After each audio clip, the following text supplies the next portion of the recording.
So hello everyone and welcome back to my blog. तो जैसा कि आप लोग को पता है कि हम अपनी मौसी के यहाँ आए हुए हैं बिहार छठ पूजा में। मौसी हम लोग को बुलाई हैं, तो बस हम लोग की ट्रेन बहुत ही सही टाइम पे हम लोग को छोड़ दी थी, तो हम लोग पहुँच गए थे और उसके बाद हमसे वो आ गए थे हम लोग को स्टेशन पे लेने।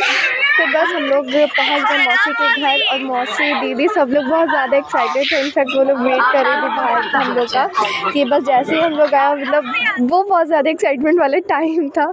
फिर बस मौसी हम लोग का ऐसे पानी उतारे, उसके बाद हम लोग अंदर आए। फिर दीदी हम लोग के लिए मिठाई वगैरह लाई, फिर हम लोग खाए पिए और मतलब बहुत ही ज़्यादा मेरा तो ये सीन था ना कि हम कोमल दीदी को छोड़ ही नहीं रहे, क्योंकि हम उनसे बहुत ज़्यादा ही एक्साइटेड थे मिलने के लिए। कितने साल से, इनफैक्ट हम लोग मतलब जब से वो गई थी अभी 3-4 साल पहले, तब से मेरा था कि दीदी सब पता नहीं कब मिलेंगे, तो अब मिले तो बहुत ज़्यादा खुश थे। तो चलिए अब आप लोग को मिलाते हैं फाइनली मौसी की यहाँ। तो अब हम आपको अपनी प्यारी सी सोनी मौसी से मिलाते हैं। तो ये है मेरी मौसी।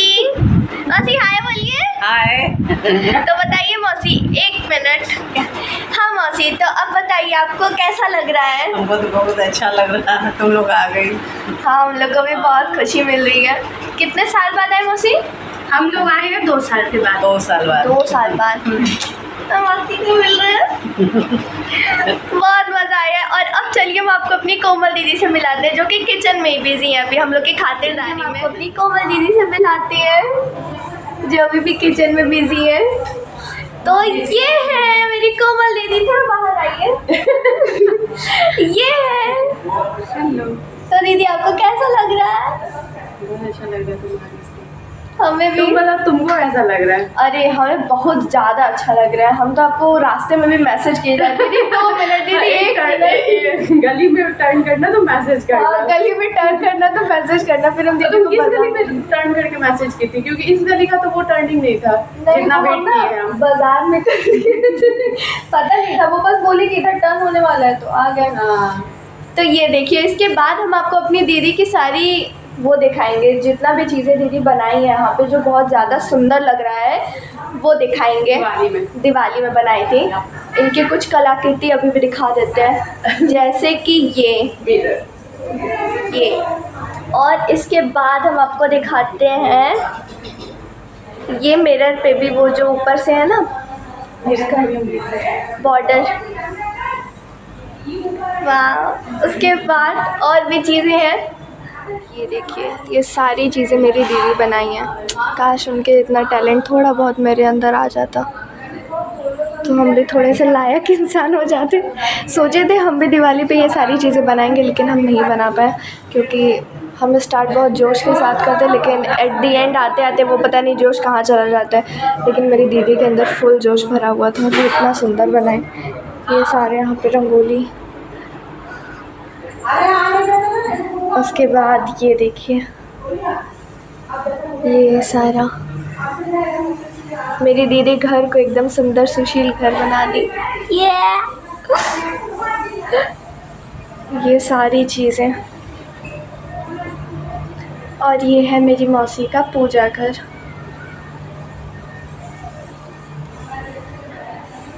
ये सारा क्रेडिट जाता है मेरी दीदी को। बेचारी जब से आए हम लोग काम में लगे हैं। क्यों दीदी, हम आपको परेशान कर दिए हैं? नहीं, हम कब निकाल रहे हैं। अच्छा। और यहाँ पे दीदी हम लोग के लिए चाय बना रही हैं, कड़क एकदम बढ़िया। हम लोग सोचे कि चाय पी ले, उधर लेमन टी गरम चाय लेकिन हाँ, लेकिन वो अच्छा नहीं रहता, इसलिए हम लोग नहीं पिए। और अब हम लोग कोमल दीदी के हाथ की चाय पी रहे हैं। पीने वाले हैं। हाँ, पीने वाले हैं। फिर बस कोमल दीदी लग गई थी किचन में हम लोग के खाने पीने की तैयारी करने में। और मौसी आज नहाई खाई है ना, तो मौसी नहाई फिर ये खा रही थी। और हम लोग जैसे ही आए थे तो फटाफट से थोड़ी देर बैठने के बाद हम लोग सब लोग फटाफट से नहा धो के एकदम फ्रेश हो चुके थे। हम लोग थोड़ा सा रेस्ट कर लेते हैं और फिर अब तो ब्लॉग कंटिन्यू जाएगा ही। फिर बस हम लोग फटाफट से खाना पीना ये सारी चीज़ें खाएं, उसके बाद थोड़ा देर और बैठ के बातचीत किए। बहुत अच्छा लग रहा था हम लोग को। फिर बस हम लोग क्योंकि बहुत ज़्यादा थके हुए थे तो हम लोग फिर सोने चले गए थे। और आकाश भैया का ज़रा आप स्ट्रगल सुनिए। तो जैसा कि आपको पता है कि मेरे आने की कोई उम्मीद नहीं थी, लेकिन फिर भी किसी तरीके से अंशु भैया के सपोर्ट की वजह से हम यहाँ पर पहुँच पाए छठ पूजा में। छठ पूजा में मुझे पहुँचना बहुत ज़रूरी था, हर साल मेरा आना होता है छठ पूजा में, लेकिन इस बार थोड़ा मुश्किल हो गया था, लेकिन फिर भी किसी तरीके से हम यहाँ पर पहुँच पाए। अंशु भैया ने टिकट वाले को थोड़ा काम किया, वहाँ पर उनका टीटी से थोड़ा पहचान था, तो उसके वजह से हम आराम से ट्रेन से आ पाए, नहीं तो मुझे बहुत दिक्कत होने वाली थी। आज में बहुत संघर्ष करने के बाद, जी तोड़ मेहनत के बाद यहाँ पे आए हैं और इनका आना बहुत ज़रूरी था, नहीं तो छठ पूजा पूरी नहीं मानी जाती। क्योंकि मुझे दौरा उठाना होता है, तो इसलिए ज़रूरी था कि मुझे आना ही यहाँ पर। आकाश भी आते भी हैं हर साल यहाँ पे। तब आकाश भैया कितने ज़्यादा एक्साइटेड हैं आप? I am very excited about this opportunity that I got. बहुत ही अच्छा लग रहा है मुझे छठ पूजा में, यहाँ छठ पूजा का माहौल बहुत अच्छा लग रहा है। सब लोग से मिलकर हम बहुत एक्साइटेड हैं, इतने सालों बाद हम सारे पूरा एक टीम परिवार एक जगह इकट्ठा हुए हैं, ये बहुत बड़ी बात है। कुछ लोग मिसिंग है, जैसे पापा, बड़े पापा, नीलू भैया, बाकी हम सब लोग हैं। वो तो खैर थोड़ा बहुत लगा रहता है, कोई इधर उधर। कल ही 4 तारीख को ही नीलू भैया फिर चले गए थे ट्रेन से दिल्ली। चलिए कोई बात नहीं, बाकी हम 3 लोग तो साथ में हैं और बहुत मज़ा भी आने वाला है। आज तो 5वां दिन था नहाए खाए, हाँ आज नहाए खाए था, फिर कल खरना होगा, फिर कल से मौसी का जो फास्ट रहेगा वो स्टार्ट होता है और बहुत ही कड़ा व्रत रहता है। तो चलिए बहुत अच्छा लगा आकाश भैया का इतना संघर्ष देख के। वेल डन आकाश भैया। Thank you. उठ गए हम लोग, थोड़ा सा सो गए थे क्योंकि बहुत ज़्यादा थक गए थे और नहा धो के एकदम फ्रेश हो गए। हम ये वाली कुर्ती पहने हैं और मेरी दीदी वापस से किचन वापस से चाय बना रही। एक बार हो चुका है दूसरा चाय बन। तीसरा ना इसके पहले वो तो सुबह में वो हो गया था, ये शाम वाली में दूसरा बन गया। ठीक है। और दीदी के साथ एकदम मज़ा ही मज़ा है। बस लग रहा है कि मजा आया, जब से आई हो तब से सो ही रही हो। हाँ सोई हो, मतलब ट्रेन का थकान था ना, उसके बाद ये मज़ा आएगा ना भिड़ू। जब भी बैठेंगे तो यार। हाँ अभी एकदम मस्त छठ वाली वाइब आ रही है, गाना वाना बज रहा है और बहुत अच्छा लग रहा है।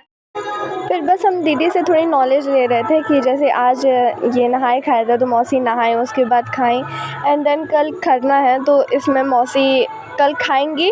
और कल ऐसे रहता है ना कि अगर एक भी वर्ड या कुछ भी आवाज़ आपके अगर कान में जाते हैं तो उसी समय खाने को छोड़ दिया जाता है। और जब मौसी मेरे घर मतलब वहाँ बनारस आई थी तो कम से कम काफ़ी साल पहले, आई गेस 5-6 साल पहले आई थी मौसी, तब वो करी थी और उस टाइम मेरी ही गलती की वजह से साउंड हुआ और जिसकी वजह से मौसी खाना छोड़ दी। तो हमें उस टाइम से याद है कि खरना में ये सारी चीज़ें होती हैं। फिर बस मौसी शाम के टाइम मौसी के घर में गेस्ट लोग आ गए थे तो सब लोग बैठ के बातचीत कर रहा था। बहुत ही ज़्यादा मज़ा आ रहा है हमें सबसे मिलकर। इस व्लॉग को करते हैं एंड और मिलते हैं आपसे नेक्स्ट व्लॉग में।